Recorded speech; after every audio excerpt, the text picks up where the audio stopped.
मी प्रियांका पाटणी, अध्यक्ष न्यूजमध्ये आपलं स्वागत आहे। तुम्ही बघू शकता शनी महाराजाचं मंदिर सगळं पाण्यात आलेलं आहे। ह्या नदीला खूप पूर आलेला आहे आणि बघू शकता मूर्तीसुद्धा दिसत नाहीये। शनी महाराजाचं मंदिर एकदम पाण्यामध्ये आहे आणि जसं की तिकडे पण बघू शकता पूर्ण पाणीचं पूर आलेला आहे किंवा खाली जे दुकाने होत्या त्या पण पुरात पाण्यातच आहेत। तर मी तुम्हाला सगळं दाखवते, बघा कशी आपलं शनी महाराजाचं मंदिर पाण्यामध्ये आहे। पहिल्यांदाच नाथसागराचे सर्व 28 दरवाजे उघडले। 1.25 लाख क्युसेक्स पाणी गोदावरीच्या पात्रात।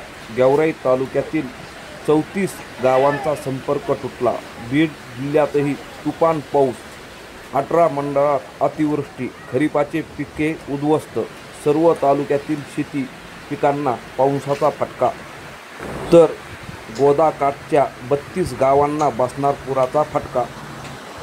मागील 2 दिवसापासून सर्वत्र जोरदार पाऊस चालू असून या पावसाने नाथसागराचे सागर 98% जास्त भरले आहे।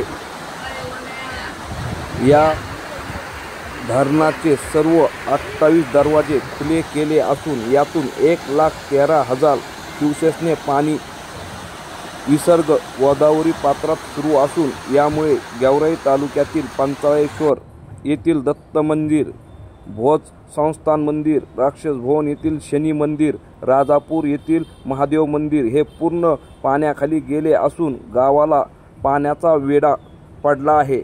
यासह गोदाकाठच्या अनेक गावांना पाणी घुसल्याने या गावांचा संपर्क देखील तुटला आहे। तसेच आपण पाहत आहोत राक्षस भवन येथील शनी मंदिर पूर्णतः पाण्याखाली गेल्याचे आपणास पाहायला मिळत आहे।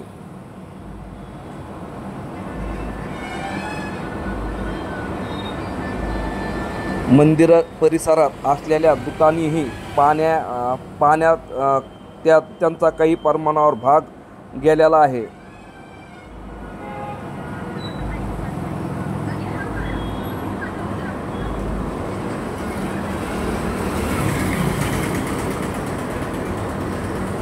गोदावरी नदीने पाणी पातळी ओलांडली असून गावकऱ्यांना सतर्कतेचा इशारा प्रशासनाकडून देण्यात आला आहे। राक्षस भवन रस्त्यावरील गंगावाडी नजीकच्या पुलावर अमृता नदीचे पाणी आल्यामुळे या भागातील रहदारी बंद आहे। अनेक ठिकाणी महापुराचे पाणी लोकांच्या घरात गेल्याने शेतीबरोबर घरांचेही नुकसान झाले आहे। मागील 2 दिवसापासून शेतात पाणी साठून राहिल्यामुळे उभ्या पिकांचे मोठे नुकसान झाले आहे। त्यामुळे शेती, उभी पिके, पशुधन, शेतातील गोटे, शेतघर यासह वाडी वस्त्यावर राहणारे लोकांची घरे अतिवृष्टी, मुसळधार पाऊस आणि महापुरामुळे झालेल्या नुकसानीचे पंचनामे करण्याचे अमरसिंह पंडित यांनी प्रशासनाला निर्देशन दिले आहेत। पूरग्रस्त भागाची आमदार विजयसिंह पंडित आणि अमरसिंह पंडित यांनी पाहणी करून नागरिकांना धीर दिला। तसेच पूरग्रस्तांच्या पाठीशी शिवछत्र परिवार खंबीरपणे उभा असल्याचेही यावेळी अमरसिंह पंडित म्हणाले।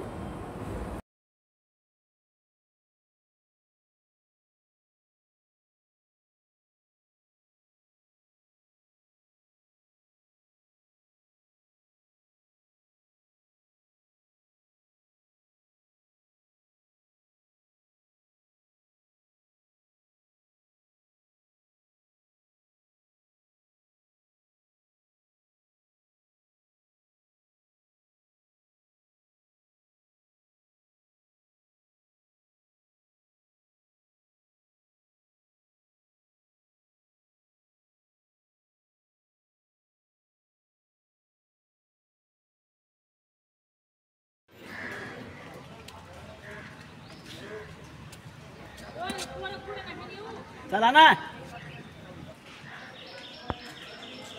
मंदिर है चल पिऊ।